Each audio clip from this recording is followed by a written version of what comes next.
We've been telling you all about local wines that are as fresh as it gets. Now we'd like to tell you a little bit about locally made beer.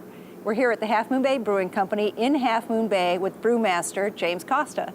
James, thank you so much for having us here today. Thanks for being here. And I understand you're in the middle of canning your beer even as we sit here. There's some canning going on right now as we speak. So how long has the brewing company been making beer? We've been here for 10 years. 10 years. And I think that a lot of this is newer. Is this building here is a newer building, yes. And the restaurant here and this old building, I believe, has been here for 40 years or more. Right. So tell us about the beer making process. I think when you started out, you probably didn't have as many beers as now. Is that right? Did you? Yeah, I think they had about 6 beers on tap when they started out here. And now these days we're up to more than 10 beers. More than 10? Yeah.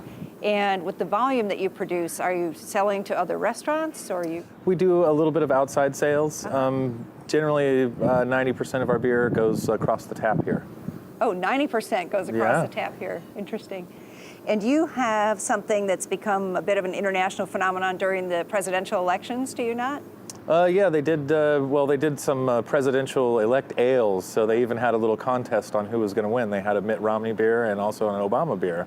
So they had a couple different labels for them, and whoever won the presidential election, then they turned it into the Obama beer, and that's we did some labels for it, and we did some bottles and things like that. And I understand you sold a lot of that, and people would choose. It was actually the identical beer, wasn't it? Just with a different label. You got it. That's what it was. Yeah, it was very popular. Good.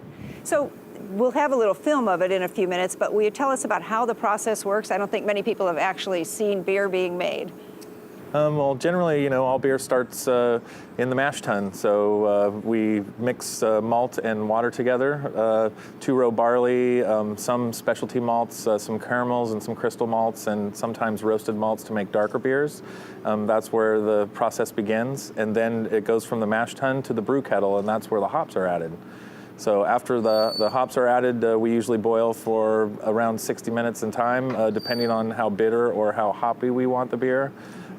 Sometimes we use very low levels of hops, obviously, to make lighter beers. And then the beer is moved from the brew kettle through a heat exchanger into a fermentation tank so that we can set the temperature of the yeast so that it doesn't make any undesirable off flavors.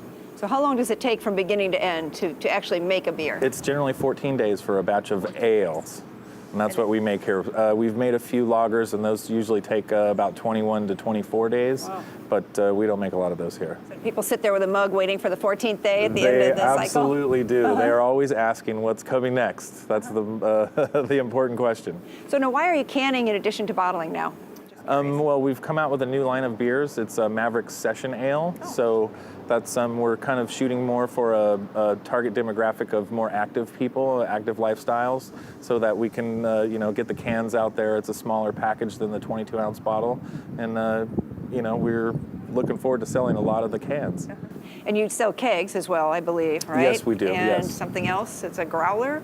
Yes, you can buy growlers at the bar. That's a 1-gallon fill. It's those are very popular. I think it's somewhere around $16 for a growler filled. And then we also have a special on Mondays. I think it's $9 to get your growler filled. So you've also developed something with beer and food pairings. Is that right? In the restaurant, I know they do that. Yes, every item on our menu has a suggested beer pairing on it, so that people can get an idea of what might taste good with the seafood selections or the spicier, pork style selections or things like that. So how is that supposed to work? I mean, I've heard about it with chocolate, it's a heavier beer, is that right? Or a more bitter beer? What are you supposed to pair with? Yes, stouts and things like that go a lot better with chocolates and dark fruits and things like that. Spicy foods go better with like IPAs and things like that. And then barbecued style foods, a little more of the roasty kind of flavors go well with like the red style beers and the amber beers. So you help them out by suggesting pairings, which is nice. Yeah, well, that's the trick is that the beer is actually pretty easy pair with food. It really goes well with food. It's a lot easier to pair with than wine is. That's because you're a brewmaster. That's why. Even the wine guys will tell you that. Yeah, absolutely. So I know it's a very green establishment, and I think when you're through processing the beer, you don't waste a lot. Is that right? Yeah, that's correct. All the spent grains that we use go to a local farmer to feed their pigs. Wow. And does that make the pigs very happy, very hoppy? It does make them very happy. It's really, really fine malt that we use, so it's really, really great feed. Great. Yeah. Well, thank you so much for being with us, James, and we're going to take a walk through and see how the process works. Yeah, thanks for coming. All the process starts here in the mash tun, and then it actually gets milled. You can see the big white tube up top there. It gets milled on the other side of the building here, and then it gets put over here in the grist case. And then it drops here in the mash tun where we mix it with hot water. And basically we're shooting for a certain temperature so that we can change the starches over in the grain to sugars, fermentable sugars. That happens between 148 and 158 degrees. And we usually let it sit in there for about 60 minutes. That really gets conversion going. And then we strain it off like a tea. We put hot water over the top, and the sugars trickle down through all the grain, and then we collect it over there in the kettle. And once we collect it over there in the kettle, that's where we add the hops. Like I said before, hops are kind of like salt in soup. So if you add salt right at the beginning, you're going to get very salty soup.